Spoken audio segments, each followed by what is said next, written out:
একটি বিশাল মিছিল আপনারা ওখানেই বসে পড়বেন, আপনারা মঞ্চের দিকে আসবেন না।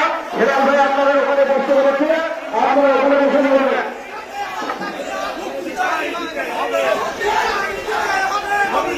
কারো ভিডিও করা লাগবে না, জান আমি একটা ভিডিও করতেছি, সমস্যা নেই।